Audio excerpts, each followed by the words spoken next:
How long until Arsenal challenge for a title? How long is that? Oof, oof.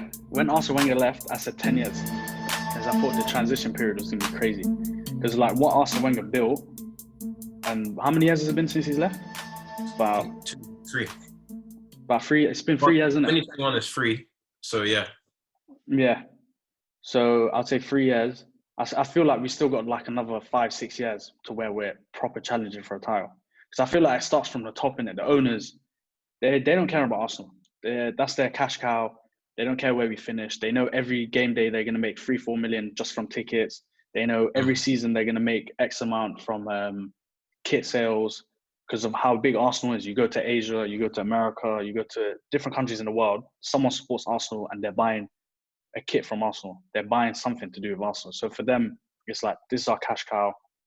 I know they're gutted that we're not making Champions League anymore like how Wenger was doing. But for them, it's still like, we finish a decent spot.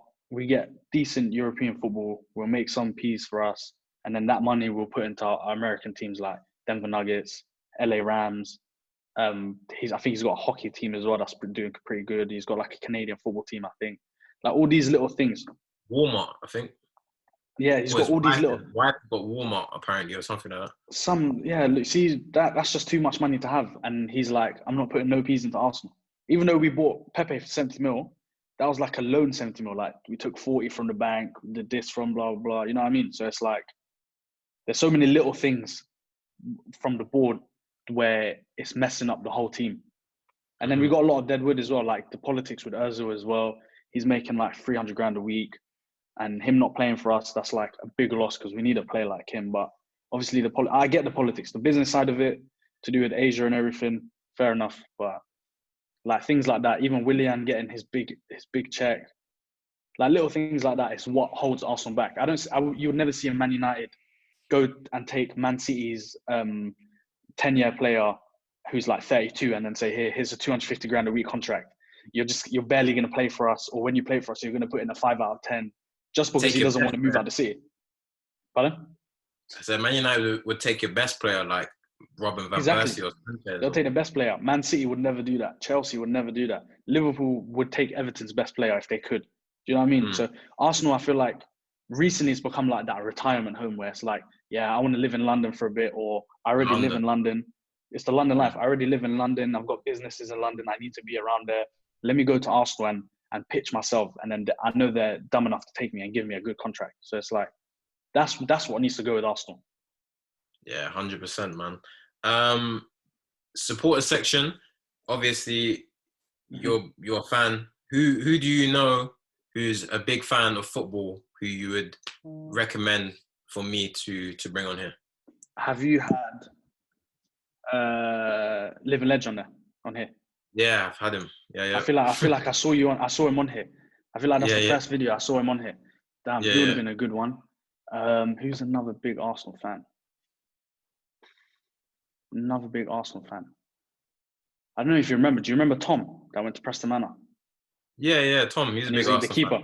Fan. And he's got Arsenal tattoo right here on his chest. He'd be a proper good because he hates how everything's going on Arsenal right now. So I feel like he'd be very good. Wow. Yeah. He hates how everything's. That would be good. That would be good to sit down. That would be a good one. Might have to hit and him then up. Sharky's a big Arsenal fan as well, so I'd try to get him on here. Yeah. That would be a massive.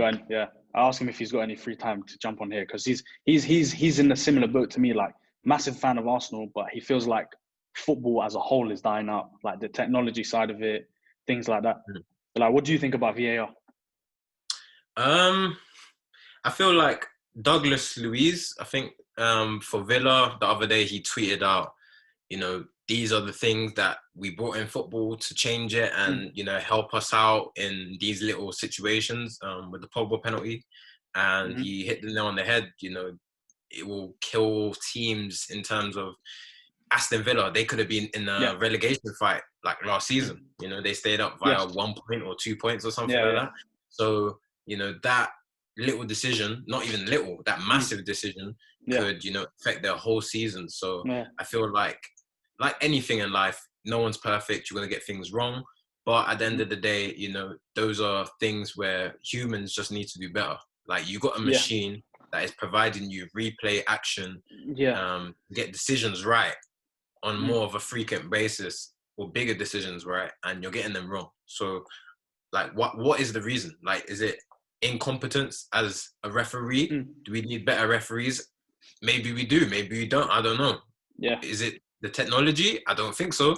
I feel like in terms of the technology, only once so far the goal line technology hasn't worked, and that was That was just Aston like Villa around. last year. Yeah. Yeah, I feel that's like that just, was the point that helped them stay up, by the way. I feel like they got a yeah, draw from that game, and I think that was that point that helped them stay up. When they yeah, should have got the exactly. win. But Yeah. I think Sheffield United. No, Sheffield United should have got the win. I think they were playing it in was that game. something like that. And I remember they wanted to replay the game because of that happened. And then FA was like, that's not gonna happen. Yeah, but I think that decision was only wrong because how it works is the Yeah. cameras in line with the post, and there were so many Yeah. bodies in the way Yeah. in front of the ball that the ball wasn't seen on the camera. But Yeah. I mean, like, that works. So in terms of, VAR, in terms of other technology used in other sports, more time than not it works. It's just the people going over it, humans, are wrong. They're not Do getting you know it what I right, think it is? Have you seen it when it's used in the other countries like France, Spain, Italy? Have you seen how they use Okay. it there? They don't Not, listen not to the not like they don't that. listen to the guy above. The guy will just say to them, "Go look at the screen," and then they'll run over and make the decision themselves. And also, they don't do the slow-mo thing, so they don't slow it down. They watch it in real time, where Yeah. you get a better gauge on slow-mo. I think majority of things of football would be a foul if it's a slow-mo because there's so much contact that happens in sports. A lot of things will Mm-hmm. be fouls. So they do this thing where they do it in real time and they go to the screen straight away. I think in England, they care more about listening to the guy above than their own decision. I feel like they doubt themselves a lot. So, and I Yeah. feel like they don't want to go against someone that's on their own team. Like they don't want to go against another referee because they're all friends at the end of the day, innit?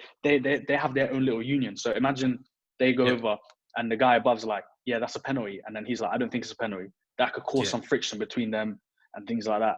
So it's like I feel like there's a lot of like little variables. I feel like they should just leave it as a screen on the side. The guy above just says, "Yo, go have a look." It's up to you what you think.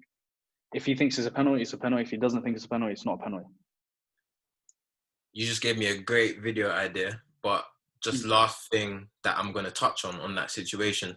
I feel like referees, like footballers, don't know if they're more scrutinized or not. It's quite similar, but I think they should, be scrutinized more in terms of, not in terms of abuse or anything. I feel like a referee should be able or allowed to come out after a game and do an interview. Like, why is that so Yeah, foreign? yeah.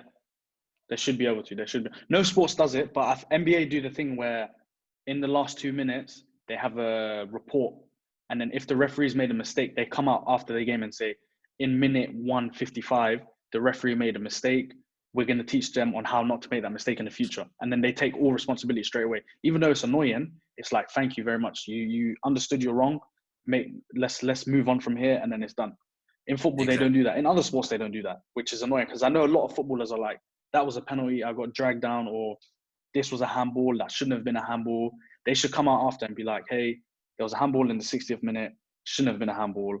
We're going to teach our refs to understand the handball rule better. Yeah. No, 100%. There's many situations that happen on the pitch where as a player that is not the right decision Yeah, for or against you, but you just know that if the referee did come out and say to you, sorry, or listen, that wasn't a foul yeah, back there, or that was a foul back there, like, you'll hold your hands up and say, you know what, you're human, But yeah, when they don't come out and they just, sometimes I just get that type of vibe with them, sometimes. yeah, But yeah. yeah, I is feel what like it a lot is. of refs think they're bigger than the players nowadays. Yeah, I kind of get the vibe as well, but who knows? Yeah, Maybe next time we'll get a referee on here and he can talk about himself. you should try to get a referee on it, yeah. Yeah. All right. Thanks, Ilyas, for coming on. Much I appreciated, appreciate it, bro. man. Chopping up, talking about Arsenal and Yeah. football and some of your experiences. Mm. Social medias over there. Follow Yeah. him on Instagram. And I believe you're on Twitter. Are you on Twitter? Yeah, Twitter, same as everything. Yeah. Yeah, on Twitter as well. So follow him on Twitter there as well. And yeah, thanks for coming on, bro. Yeah. Support section. Sorry, man. Appreciate it. Make sure everyone subscribes as well. You need everyone to like, subscribe. Yeah. and that's it. Obviously, I Yeah. always forget All that. that Always stuff. Yeah. forget. Yeah, but always important. Yeah. Yeah. Subscribe down below. Yeah. Peace. Peace. For more content like this, like, share, and subscribe.